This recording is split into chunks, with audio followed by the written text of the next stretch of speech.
ರಾಜ್ಯದಲ್ಲಿ ಮೇಲಿಂದ ಮೇಲೆ ಬ್ಯಾಂಕ್ ದರೋಡೆ ಪ್ರಕರಣಗಳು ಹೆಚ್ಚಾಗ್ತಾನೇ ಇವೆ. ಇದೀಗ ಧಾರವಾಡ ಜಿಲ್ಲೆಯ ನವಲಗುಂದ ತಾಲೂಕಿನ ಶಿರೂರ ಗ್ರಾಮದಲ್ಲಿ ಎಸ್ಬಿಐ ಬ್ಯಾಂಕ್ ದರೋಡೆಗೆ ಯತ್ನಿಸಿದ ಘಟನೆ ಬೆಳಕಿಗೆ ಬಂದಿದೆ. ಶಿರೂರ ಗ್ರಾಮದ ಎಸ್ಬಿಐ ಬ್ಯಾಂಕ್ನ ಗೋಡೆ ಕೊರೆದು ಕನ್ನ ಹಾಕಲು ಯತ್ನಿಸಿದ್ದಾರೆ. ಕಳೆದ ರಾತ್ರಿ ಬ್ಯಾಂಕ್ ಹಿಂದಿನ ಗೋಡೆ ಕೊರೆಯುವಾಗ ದೊಡ್ಡದಾಗಿ ಶಬ್ದ ಕೇಳಿಸಿದೆ. ಕೂಡಲೇ ಖದೀಮರು ಭಯದಲ್ಲಿ ಸ್ಥಳದಿಂದ ಕಾಲ್ಕಿತ್ತಿದ್ದಾರೆ. ಬೆಳಗ್ಗೆ ಬ್ಯಾಂಕ್ ಸಿಬ್ಬಂದಿ ಬಂದು ನೋಡಿದಾಗ ದರೋಡೆಗೆ ಯತ್ನಿಸಿದ್ದು ಬೆಳಕಿಗೆ ಬಂದಿದೆ. ನವಲಗುಂದ ಪೊಲೀಸರು ಸ್ಥಳಕ್ಕೆ ಭೇಟಿ ನೀಡಿ ಪರಿಶೀಲನೆ ನಡೆಸಿ ಪ್ರಕರಣ ದಾಖಲಿಸಿಕೊಂಡಿದ್ದಾರೆ. ಶ್ವಾನದಳ ಬೆರಳಚ್ಚು ತಜ್ಞರು ಸ್ಥಳದಲ್ಲಿ ಸಾಕ್ಷ್ಯ ಶೋಧ ನಡೆಸಿದ್ದು ಖದೀಮರಿಗೆ ಪೊಲೀಸರು ಬಲೆ ಬೀಸಿದ್ದಾರೆ. ನಿನ್ನೆ ಯಥ ಪ್ರಕಾರ ಸಾಯಂಕಾಲ 8:15 ಬ್ಯಾಂಕ್ ಕ್ಲೋಸ್ ಮಾಡಿ ನಾವು ನಮ್ಮ ಮನೆಗೆ ಹೋಗಿದ್ವಿ ಸರ್. ಆಮೇಲೆ ಬೆಳಗಡೆ ಬಂದು ನಾವು ನಮ್ಮ ಕೆಲಸದಲ್ಲಿ ತೊಡಗಿದ್ದಾಗ ಒಬ್ಬ ಕಸ್ಟಮರ್ ಬಂದು ನಿಮ್ಮ ಗೋಡೆ ಹಿಂದ್ಗಡೆ ಈ ರೀತಿ ಇರೋ ಗುದ್ಲಿಂದ ಹೊಡೆದಿದ್ದು ಇದಾಗಿದೆ, ಸ್ವಲ್ಪ ನೋಡು ಅಂತ ಹೇಳಿದರು. ಸೊ ಅದಕ್ಕೆ ಬಂದು ನೋಡಿದ ಮೇಲೆ ಅದು ಸ್ವಲ್ಪ ಕಳ್ಳತನ ಮಾಡೋ ಅಟೆಂಪ್ಟ್ ಥರ ಕಾಣಿಸ್ತದೆ. ಅದಕ್ಕೆ ನಾವು ನವಲಗುಂದ PSI ಅವರಿಗೆ ಫೋನ್ ಮಾಡಿ ಅವರು ಒಂದು ತಕ್ಷಣ ಬಂದು ವಿಚಾರಣೆ ಮಾಡಿದರು.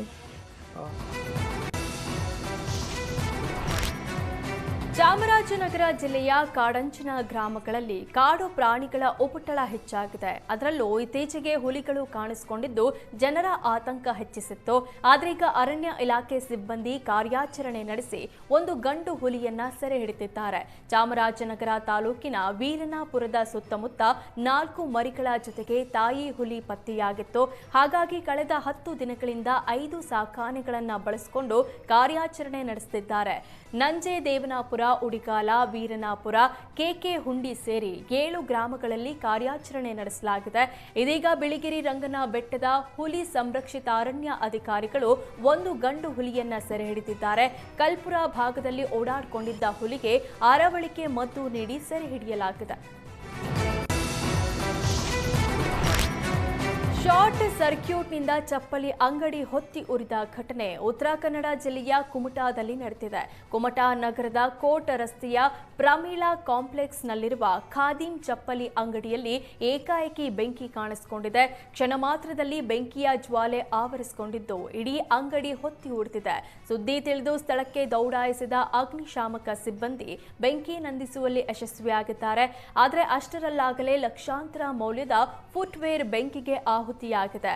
ಅಪಾರ ಹಾನಿಯಿಂದ ಅಂಗಡಿ ಮಾಲೀಕ ರಮೇಶ್ ನಾಯ್ಕ್ ತಲೆ ಮೇಲೆ ಕೈ ಹೊತ್ತು ಕೂತಿದ್ದಾರೆ.